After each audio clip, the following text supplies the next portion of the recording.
Hello students, in the last lecture we have done the principle of superposition और उसका एक numerical problem लिया था हमने।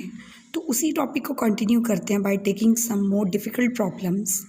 सो today we are taking one problem that is the four charges plus Q minus Q are placed at the four corners ABCD of a square of the side small a। Calculate electric field at the centre of square.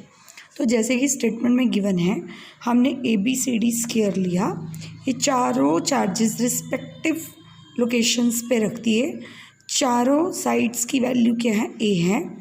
तो हमने electric field निकालना है centre पे O पे। तो जो भी given है वो हमने ले लिया। हमने इन सबको OA OB OC OC OD इन सबको स्मॉल r एज्यूम किया है, क्योंकि हमें यहाँ पे जब इलेक्ट्रिक फील्ड निकालना है तो ये सारे डिस्टेंसेस बनेंगे AO OB OC और OD, उनकी वैल्यू निकालना सबसे पहले ज़रूरी है। बट हमें गिवन क्या है, हमें साइड्स गिवन है।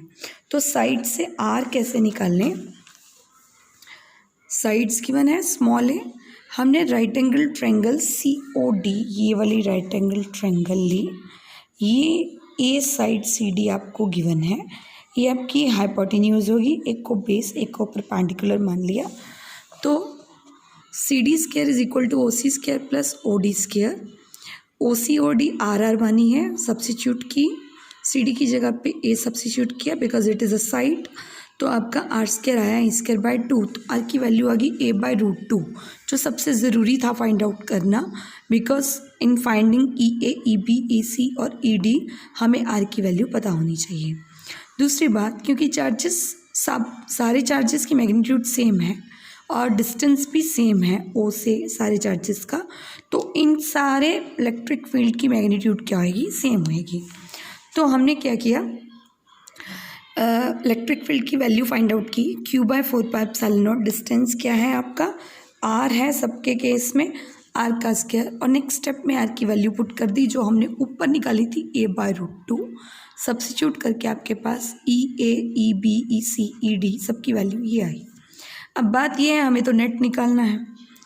अब यहाँ पे आप देखो, A के कारण इलेक्ट्रिक फील्ड आउटवर्ड्स होएगा। पॉजिटिव चार्ज का इलेक्ट्रिक फील्ड लाइन जॉइनिंग से आउटवर्ड्स होता है। EB भी आउटवर्ड्स होएगा। ये EC नेगेटिव चार्ज का इलेक्ट्रिक फील्ड इनवर्ड्स होएगा। This is EC। और ED भी इनवर्ड्स होएगा क्योंकि नेगेटिव चार्ज का है। तो अगर हम इस पे फोकस करें तो EA और EC सेम डायरेक्शन में है, they will add up. EB और ED सेम डायरेक्शन में है, they will also add up. तो अगर हम इन दोनों के सम को E2 और इन दोनों के सम को E1 मान लें, जैसे कि यहाँ पे हमने किया है, हमने EA और EC को एड अप किया और उनका रिजल्टेंट E1 मान लिया, ये आया हमारे पास। वैसे ही EB और ED को ऐड किया और रिजल्टेंट E2 मान लिया, सेम आया हमारे पास।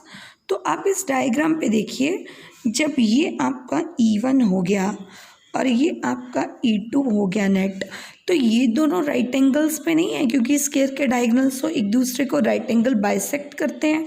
तो शॉर्ट डायग्राम मैंने बनाई कि this is E1 this is E2 और आपस में वो 90 डिग्री एंगल पे हैं, ताकि हम उसका रिजल्टेंट E निकाल सकें। तो let's move, E be the resultant of E1 and E2, और हमने फॉर्मूला लगाया A square plus B square plus 2AB cos theta, क्योंकि थीटा 90 है तो वो टर्म 0 हो गई, यही आया हमारे पास। E1 E2 की वैल्यूज पुट की और ये आपके पास नेट आंसर आ गया। तो these numericals were about the principle of superposition। कुछ आप एक्स्ट्रा सॉल्व कर सकते हैं for your practice. Let's move to the next topic, that is electric lines of force. That is one of the very important topic. Electric line of force क्या होती है, इसको define किया है कि it is the curve along which small positive test charge tends to move. लगता है कि वो मूव कर रहा है, ये वो कर्व है जिसके साथ साथ लगता है कि पॉजिटिव चार्ज मूव कर रहा है।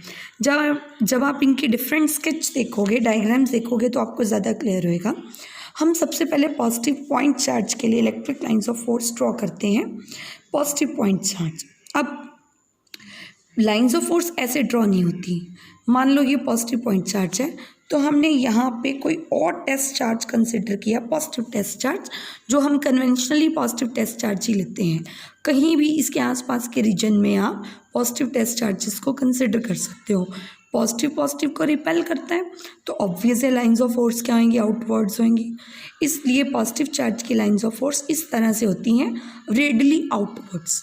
और दूसरी तरफ नेगेटिव टेस्ट चार्ज की, आप यहाँ पे जब पॉजिटिव टेस्ट चार्ज को एज्यूम करोगे तो पॉजिटिव नेगेटिव को अट्रैक्ट करेगा और लाइंस ऑफ फोर्स क्या होंगी, इनवर्ड्स होंगी।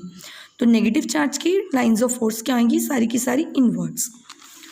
Second, for the pair of equal and opposite charges, one is positive second is negative, तो पॉजिटिव चार्ज से लाइन ऑफ फोर्स स्टार्ट होती है, नेगेटिव पे एंड होती है। तो वही पैटर्न फॉलो हो रहा है, पॉजिटिव से बाहर की तरफ, नेगेटिव में इनवर्ड्स, पॉजिटिव से स्टार्ट, नेगेटिव पे end. So this is for the pair of positive and negative charge as you have done in the 10th class. आपने यही मेन की हुई है। तो पेयर के लिए ये होता है, और याद रखना है अगर ये दोनों चार्जेस की मैग्नीट्यूड सेम होती तो न्यूट्रल पॉइंट बिल्कुल इसके लाइन जॉइनिंग के बीच में आता। अब यहाँ पे मैग्नीट्यूड साइन डिफरेंट है, तो या तो इधर आएगा न्यूट्रल पॉइंट या इधर आएगा, तो बीच में नहीं आ सकता। Next, for the pair of equal and opposite point charges, दोनों पॉजिटिव पॉजिटिव चार्जेस हैं, इसलिए लाइंस ऑफ फोर्स क्या है, आउटवर्ड्स हैं दोनों में, और न्यूट्रल पॉइंट बिल्कुल यहाँ पे इनके बीच में लाई करेगा, क्योंकि जब मैग्नीट्यूड सेम होती है तो बीच में होता है, और जब जो चार्ज स्मॉलर होता है, अगर मैग्नीट्यूड डिफरेंट होएगी तो it will lies near the smaller charge. Okay, तो next is properties of lines of force. First is lines of force are continuous smooth curves, कहीं पे भी ब्रेकिंग नहीं है, these are continuous smooth curves, start at positive charge and at negative charge. आपने देखा किसी भी लाइन ऑफ फोर्स पे आप टेंजेंट ड्रॉ कर दो, उस पॉइंट पे इलेक्ट्रिक फील्ड की डायरेक्शन आ जाएगी। टेंजेंट इलेक्ट्रिक फील्ड की डायरेक्शन देती है लाइन ऑफ फोर्स के ऊपर। लाइंस ऑफ फोर्स हमेशा ही नॉर्मली एक्ट करती हैं कंडक्टर के सरफेस के ऊपर। लाइंस ऑफ फोर्स कभी भी इंटरसेक्ट नहीं करेंगी, क्योंकि अगर करेंगी, आपने देखा सारी लाइंस ऑफ फोर्स अपनी अपनी जा रही, कोई भी एक दूसरे को कट नहीं करे, क्योंकि अगर कट करेंगी तो यहाँ पे इलेक्ट्रिक फील्ड की दो डायरेक्शंस आ जाएंगी एक पॉइंट पे, तो ये पॉसिबल नहीं है। एक पॉइंट पे इलेक्ट्रिक फील्ड की एक ही डायरेक्शन आएगी। हमने कहा कि electric lines of force conductor के सरफेस पे लाई करती है नॉर्मली, तो कंडक्टर के अंदर लाइंस ऑफ फोर्स एंटर नहीं कर पाती, इसलिए कंडक्टर के अंदर इलेक्ट्रिक फील्ड क्या होता है, zero. Last, relative closeness of electric lines of force gives the strength of electric field.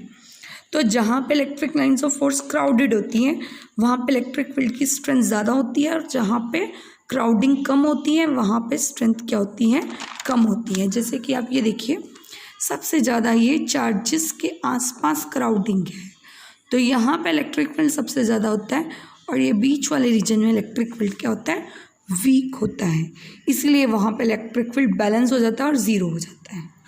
तो this was all about the electric lines of force. तो आपको मैं एक असाइनमेंट दे रही हूँ that you have to solve so that you get confident about the topic done. Okay, thank you student.